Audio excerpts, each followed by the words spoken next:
Hey everyone, this is Becky, and this is a Wading Deeper video on day 46. So we just read Numbers 19, 20, and 21 today, and we learned quite a bit, but we experience the Israelites communicating with Edom, and then we experience, or I think it might have happened before, Moses striking the rock. I think that came first, yeah. And then Edom refuses Israel passage through their land. So I'm kind of looking more today at verse 20 for some extra learning. And it's kind of late. I got going down those little bunny trails and questions started coming. And I found like a ton of amazing stuff I want to share with you. But forgive me if I start I'm super duper tired is what I'm trying to say. So, but I want to share this with you tonight so that you can have this tomorrow. And yeah, so I'm just going to start sharing. Okay. So I was when we were reading, when you get to the reading portion, we read about Edom refusing Israel passage through its territory. Now, I think maybe the best thing for me to do is to show you this. I've been holding off and showing you this, but this is actually a map that I found online and printed off and laminated it. So we're going to try to I'm going to take these glasses off because I am nearsighted and these are progressives and sometimes it's a little bit challenging for me. Okay, so here's where we're at. Maybe I'll just, okay, yeah, let's do this. I did some research on the path Israel took through the wilderness. Now, we've been reading it, so of course it's all in our Bible, but I kind of wrote it down more specifically. So here we have Egypt down here. This is Egypt, and this is where the Israelites were in Ramses. Can you see that right there? This is where they were in slavery for the Egyptians, okay? So just to kind of orient ourselves, here is the Mediterranean Sea. Here's Cyprus. This right here is modern day, yeah, modern day Israel, okay? Gaza's down here. Modern day Jordan over here, Saudi Arabia. And then we're moving up and we've got Lebanon up here, Syria up here. Okay, so that's kind of where we're at. So what we have here is that when the Israelites journeyed away from Egypt to the promised land, this is the path that they took. Now, these red lines, what you're seeing on these red lines is this is trade routes. So here is Ramses, and here is Canaan, the promised land. So one would think, why didn't they just chugga this way? Why did they end up going on this black line and doing this whole route right here, and then sending the 12 spies into Canaan, and then being told, nope, sorry, you're not going to be able to go in because you doubted the Lord. And then they had to kind of keep doing this little track.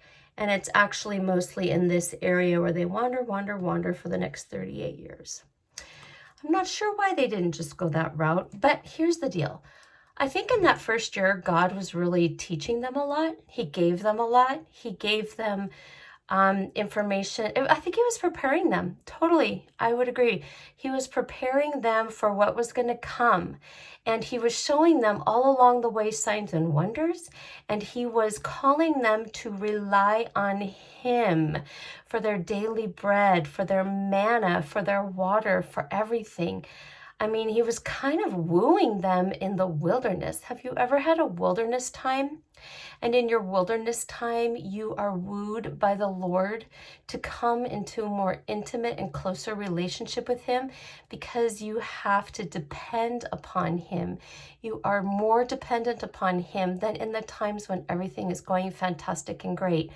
I think that pulling them out of Egypt and taking them through this circuitous route to finally get there a year later was just him wanting to woo them and be in relationship with them and bring them more deeper into this place of purity so that they could take this incredible land, Canaan.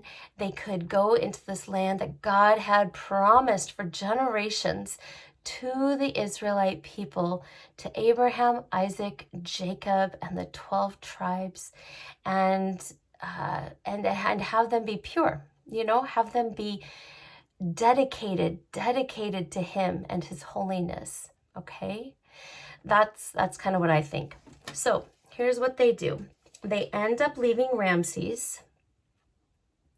They end up crossing the Red Sea, and it is debated if they crossed at the Gulf of Suez or Aqaba, and I would assume that that's here somewhere. Okay, they travel through the wilderness of Sur and then to Mara, which means bitter water, Elam, and the wilderness of Sin. And that's kind of down in this area, wilderness of Sin. And then they travel to Mount Sinai. Now, you see down here that there are mountains. Jebel means mountain or hill or a range of hills. So there's all these mountains. They're called Jebel Sirbal, Jebel Musa, Jebel Katarina, and they're all right here. Now, in all of my research, Mount Sinai, let me just talk about this for a second. Traditionally, it was thought to be Jebel Musa, which is this one right here, which was thought to be Mount Sinai. Okay. However, there are other locations, including modern-day Saudi Arabia, that have been proposed for the location of Mount Sinai. And the reason that we say this is the exact undisputed location of the biblical Mount Sinai is not known in modern times. There is information about a group of nuns, and one of these nuns commissioned to have a location designated as Mount Sinai, where people tour to and go to. However, not everybody believes that that location is the exact Mount Sinai. Now, archaeological evidence. Why? Because archaeological evidence has not definitively confirmed any single site yet. Jebel Musa is actually in Egypt's Sinai Peninsula, and it is the traditional location. Many scholars argue it is speculative, with alternative, intensely debated theories, placing Mount Sinai in Saudi Arabia, which is over here, or in the Negev Desert or other parts of the Sinai Peninsula. Now, this is amazing. So many things. I think God is revealing so many things in modern times in the last 10, 20 years. And he's bringing them to light and revealing them because in recent years, archaeologists, explorers, and biblical scholars have found evidence that indeed Mount Sinai is most likely in Saudi Arabia, and it aligns with the biblical account. And it was right here. I looked for this place on Google Earth, Google Maps, and it puts it right about here. Now you notice that where this little black dot is that I put, if you just go directly north, you get to Edom.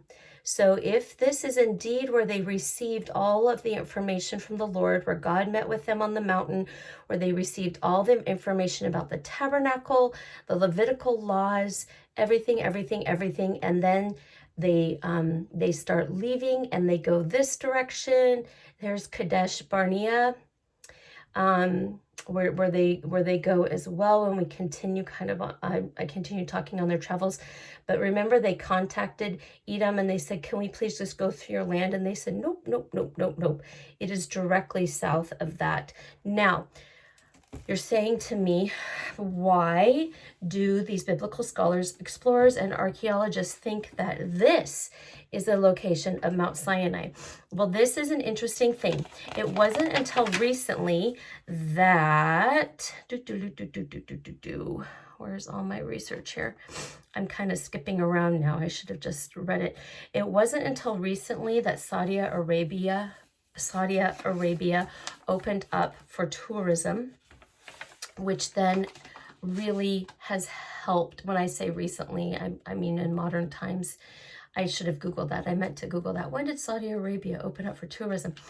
But that has really helped with the exploration of that area and with some of the theories that Mount Sinai is this place. And people have gone and they have visited there. And what they have discovered is that the mountaintop that they think is indeed Mount Sinai is charred at the top of the mountain. Interesting. And they believe that the possibility, or the reason why it's charred, is because it was possible that it was scorched by God's presence. Remember, God's fire came down. There's also, at this place, there is a huge 50-foot tall rock, which has been split right down the middle. And there is another rock standing up in front of it that if you look at it, it looks like water has been cascading over it and worn it away. You know, when you go to visit a waterfall and it's like the summer season, and so the water amount of water coming through is very low. The water level is low, and you can see the rocks, and you can see how some of the rocks are caved in a little bit and very smooth, and you can tell that over time the water has eroded the rock there, and you can see how it looks like water has poured out of there and came gushing out. Well, this rock that they have right there is called the Split Rock of Horeb. It is located at the bottom, so not the top, at the bottom of Jebel al-Lawz, which is the mountain that they believe is potentially Mount Sinai. And it is to the west. It is close to Al-Bida in the Tanuk region, if you want to write those notes down. And it is approximately 50 feet high. If you Google it, you will see how tall it is. And this is what it basically looks like. Okay, so we have the big rock, which you can totally tell has been split down the middle. And then this little potato looking thing here is the rock in front of it. And when they have done AI pictures of this rock and made it look like water coming out, this is where the water flowed out. It's really amazing. So if you think 50 feet tall, it's not very tall at all. Okay. The Split Rock of Horeb, Horeb. If you want to write that down, you can Google that. You can say, show me images of the Split Rock of Horeb, and you will see images. And to get there, you have to travel down a sandy and bumpy road. And this area right here, this has a lot of like little boulders that a person would have to climb over. I wish, maybe I already said this, I Googled to see if there was a picture of a person taken in front of this so you could see the person, but honestly, if there was a picture of a person, I mean, the person would be teeny tiny. This is huge. It's huge. It's very impressive, and it's huge. Okay, so let me go back. Why do they think that this is the original Mount Sinai? The charred top of the mountain. There's a split rock of Horeb that is large enough to give water to thousands and thousands of people. And you can also see this in some of the Google photos. At the base of the mountain, there are ancient petroglyphs of a golden calf, just like they made in Exodus, the golden calf.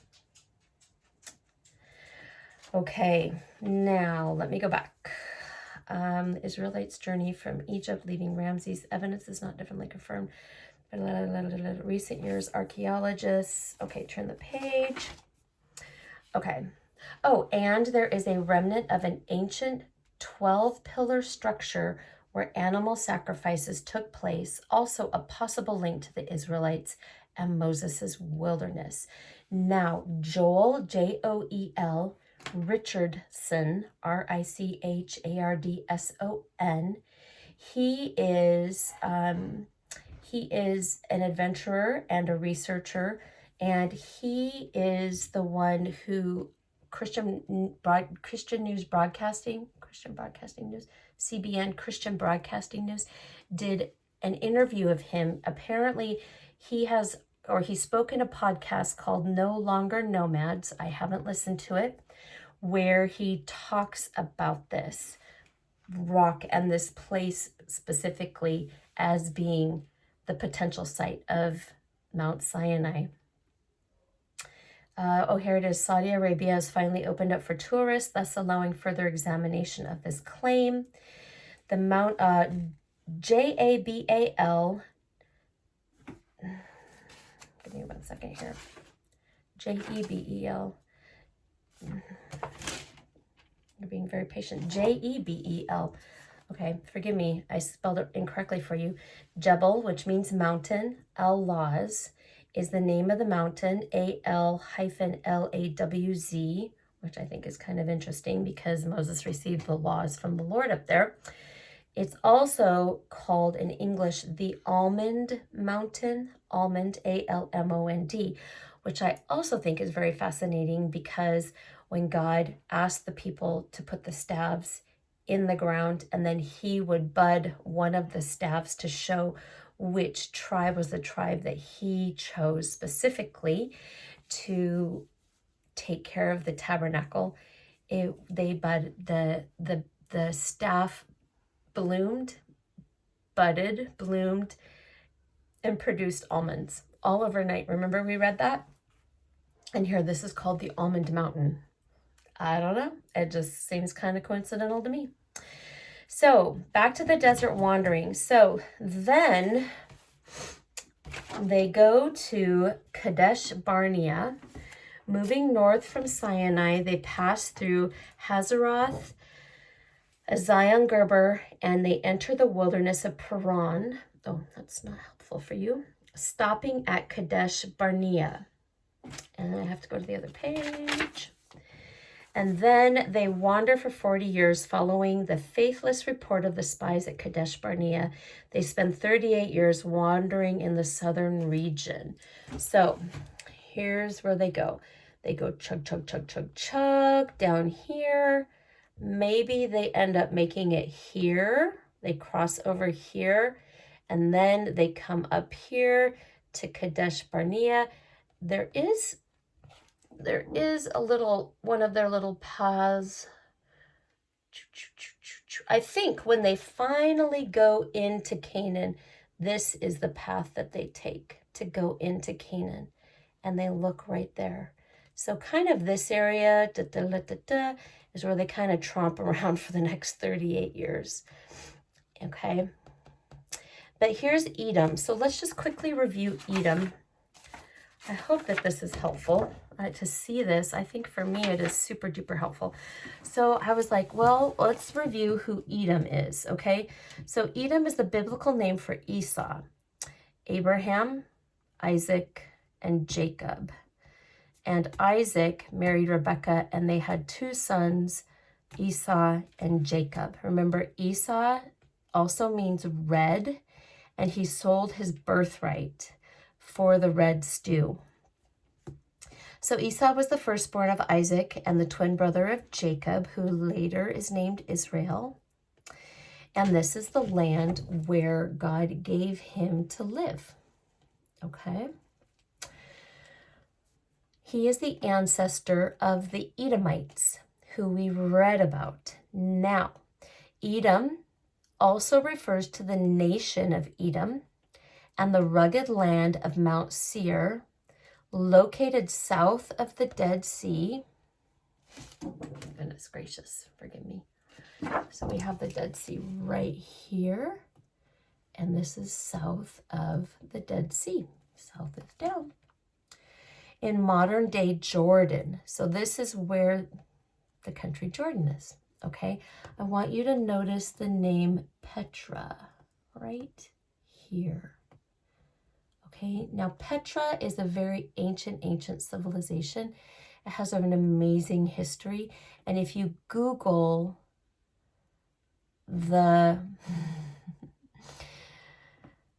they carved beautiful monastery and the bankery of Petra, you're going to see the most amazing, beautiful carved buildings into the red, dare I say, limestone there in Petra.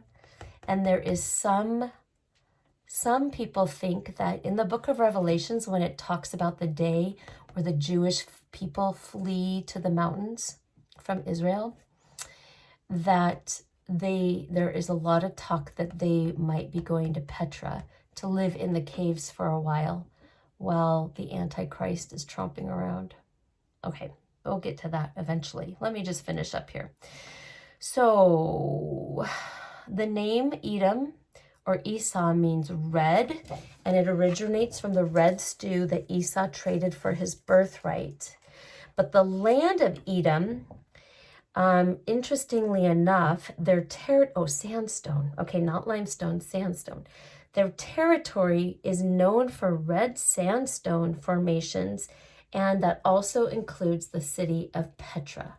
So Google that so you can see what it looks like. Wouldn't you love to visit this place with me? Say yes, yes, yes. Let's get on an airplane and let's go. Let's go. I want to see this so bad. Now, a couple more things about Edom. The Edomites were closely related to the Israelites through their ancestry of Abraham, Isaac, Jacob, and Esau. Okay, so they are essentially cousins, right? Cousins 2, 3, 4, 5th cousin removed from the Israelites. But they do have conflict with Israel. Despite this brotherly connection or this cousinly connection, Edom and Israel were often in conflict. Well, Esau and Jacob were often in conflict. We know that. We read that. But then Edom refuses then to let Moses pass through their land during the Exodus, which we read in Numbers 20 today. So there's prophetic judgment over Edom. Because of their hostility towards Judah, later we'll learn more about Judah in particular, particularly during the destruction of Jerusalem, which we will eventually get to. We're not there yet. The Edomites are heavily condemned in the Bible by the prophets like Obadiah. So when we get into Obadiah, we're going to hear about the Edomites again. All right, that's why we need to keep track of these people in our brains, because we'll hear about them again. Historical timeline of the Edomites. The Edomites developed a kingdom with kings before Israel did. We aren't there yet. But the Edomites already were having kings long before Israel was. They were later known as Idumeans in the Roman period. Okay, the people of Edom, Idumeans, or Iglu, Idumeans. Trying to really do all my pronunciations here. Edom is generally recognized in the Bible as a symbol of pride and opposition to God's people, and its ultimate downfall is a recurring theme in prophetic literature. Okay, so that's a little quick reminder about Edom, and showing you here, chugga, chugga, chugga, chugga, choo, choo, possibly right there. I think that's where it is. That's my personal opinion, but I'm going with that because the evidence is beautiful. And then chugga, chugga, choo, choo, and then, da, da, da, da, and then finally after 40 years. So at the end of our reading today, Miriam has passed away and she's been buried, and Aaron has passed away, and his He's been buried, and his priestly regalia, his priestly clothes, have been passed on to Eleazar, his son, correct? Did I remember that correctly? Okay, that's all I want to do for wading a little bit deeper today. I hope that that helped and maybe gave you a couple little tantalizing tidbits of things that you want to Google yourself and find some images of. But these places are on our planet, and I think as we are moving further and further into the last days, that the Lord is starting to reveal some of these things. Okay, they also have discovered a site, and I believe it was in Turkey, where they believe it's Noah's Ark. I will maybe do a little update on that. And I also need to find out, and then I'm going to let you guys go. Sorry, you can push off right now if you want, but I need to find out how to put a link in my video uploads, because I want to start connecting you with some of these things that I've been through all the research kind of coming across, and would love for you to be able to see them yourself. Other YouTube videos that have been pretty amazing, especially one about the tabernacle, using AI to show images of the tabernacle. Amazing. Okay, so all right, little researchers, little archaeologists that we are, and detectives, have a good night or a good rest of your day. And thank you for wading deeper and learning more with me. We'll see you in the next video.